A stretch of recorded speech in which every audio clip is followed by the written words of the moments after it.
मी अचानक तुमच्या गावी आलोय. मला याच्या आधी आमच्या ननावरे साहेबांनी बोलवलं होतं, पण त्यावेळी मला संधी भेटली नाही आणि आज अचानक आलो इथे. म्हणजे अचानक याच्यासाठी बोलतोय कारण मला कसलं इन्व्हिटेशन आमंत्रण नव्हतं. मी स्वतःच आलो. ज्यावेळी वेळ असते येतो माणूस. तर माझं नाव रोहित पिसाळ. मला युट्यूबवर खूप जण बघत असतील. ह्या गावामध्ये आमचे मोठे बाबा पण इथेच राहतात. मोठे बाबा आहात तुम्ही? ठीक आहे, चला. मी इथे परभणीला आलो होतो.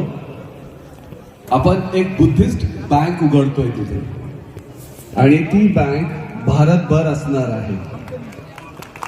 ती बँक फक्त आणि फक्त बौद्ध समाजाची असेल आणि माझीच असेल. माझी बँक, माझा समाज आणि माझा पैसा. मला कोणाचीही गरज नाही. मी माझ्या समाजासाठीच करतो. मी 39 कोटींची रमाईंची साडी बनवली. कदाचित 34 की 35 सांगितली, पण मी 39 कोटींची साडी बनवली. आणि त्या रमाईच्या कुंकूमध्ये जसा हिंदू धर्मामध्ये 33 कोट देव आहेत, म्हणजे 33 प्रकारचे देव, 33 कोट देव. त्याच्यामध्ये म्हणजे ब्रह्मा, विष्णू, महेश, वासू, रुद्र हे सगळे येतात. अशा जे तुम्हाला अन्न, पाणी, निवारा, वस्त्र देतात, हे सगळं देणारा माझा एकच देव, ते माझ्या रमाईचं कुंकू. म्हणून मी 33 कोटीचे हिरे त्या कुंकुवामध्ये लावलेले. मी ह्यावेळी पण 70 लाखाची एक बाबासाहेबांची फ्रेम बनवली. मागच्या 14 एप्रिलला 14 किलोचे गोल्डची बिस्किट्स बाबासाहेबांची बनवली. त्याच्या आधी मी 5 किलोचा बाबासाहेबांची वीट बनवली. हे सगळं आज मी गळ्यामध्ये बुद्ध घालतो, 1 किलोचा घालतो. मला काही काही लोक नावं पण ठेवतात की हा ह्याच्याकडे भरपूर सोनं म्हणून दाखवतो. असं नाही आहे हो. आमची एक पिढी गळ्यात मडकं घालून फिरली होती. ती गळ्यामध्ये मडकं घालत होती आणि त्यांच्यामध्ये थुंकत होती. सगळ्यात घाण घेऊन दिवसभर फिरत असेल. म्हणून आज सगळ्यात शुद्ध बुद्ध घालून फिरतोय, अभिमानाने फिरतोय. एअरपोर्ट्सवर 5 स्टार हॉटेल्समध्ये सगळीकडे जातो आणि सगळ्यांना सांगतो मी जय भीमवाला. अभिमानाने सांगतो, मला लाज वाटणार नाही कुठे. आणि आमच्यामध्ये आहेत काही बांडगोळ, त्यांना लाज वाटत असते.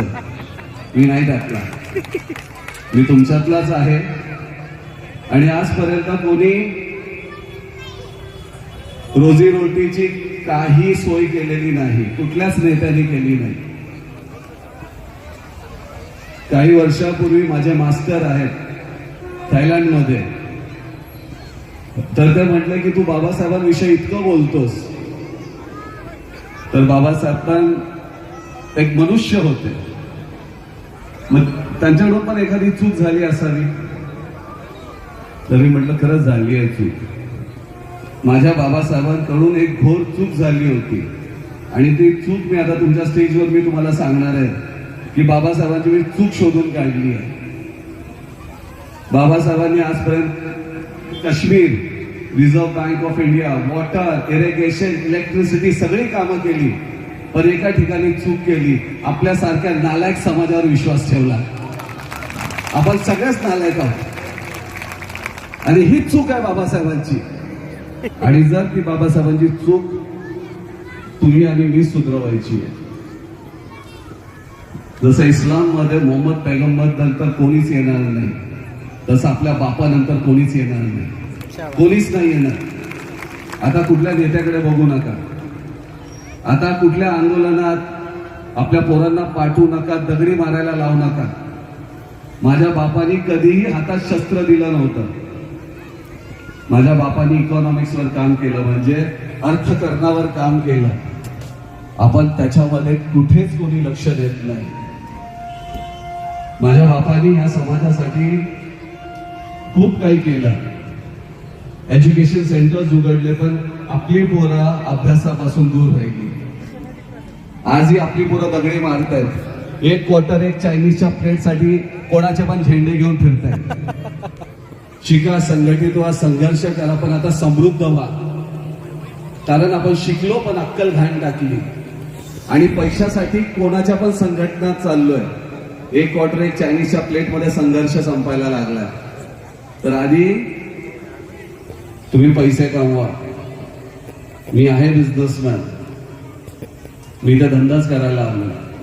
लोकांनी माझ्या धम्माचा, माझ्या बाबासाहेबांचा धंदा केलाय, पण मी या माझ्या धंद्यामध्ये माझा बाबासाहेब आणि माझा बुद्ध आणणार आहे. मी आता जास्त बोलत नाही, कारण मला जरा लांब जायचं आहे. ठीक आहे ना, मी यवतमाळमध्ये जायचं आहे, उद्या मी नागपूरमध्ये आहे. माझे खूप जवळचे एक मित्र ते कॅप्टन निखाडे, त्यांना ब्रेन ट्युमर झाला आणि त्यांचं पार्थिव शरीर म्हणजे उद्या USA वरून येणार आहे. तर मला तिथे पोहोचायचं आहे. मला तुम्ही सगळ्यांनी ऐकल्याबद्दल धन्यवाद. आणि मी खरंच सांगतोय, तुम्ही इतकी लोक जमलेली आहात. मला बाबासाहेबांचं घर घ्यायचं होतं या 14 एप्रिलला बाबासाहेबांचं घर घ्यायचं होतं. ते घर साताऱ्यामध्ये आहे. त्या घराची किंमत होती 15 कोटी रुपये. तर मी लोकांना आव्हान केलं की तुम्हाला 1000 रुपये जमतील, जेवढ्यांना जमतील. काही शॉर्ट पडले ते सगळे मी टाकेल. मी सगळ्यांना आव्हान केलं. तुम्हाला माहिती आहे का की तुम्ही एवढं सगळे जय भीम बोलता, तर 15 कोटीच्या घरामध्ये तुम्ही लोकांनी किती मला मदत केली असेल? अच्छा, किती पैसा झाला असेल जमा? सांगू शकाल का कोणी? आपल्याला 15 कोटीचं घर घ्यायचं होतं.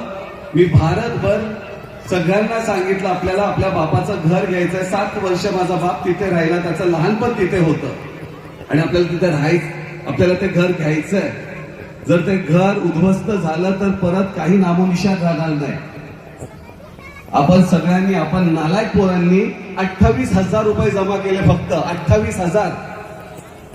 तुमच्या गल्लीमध्ये डीजेला तेवढा खर्च होत असेल हो, पण तुम्ही जयंती आता डीजे साठी, लाइटिंग साठी, दारू प्यायसाठी, नाचायसाठी वापरताय. म्हणजे फक्त तुमचे चोचले पुरण्यासाठी आपण बाबासाहेबांची जयंती साजरी करतो.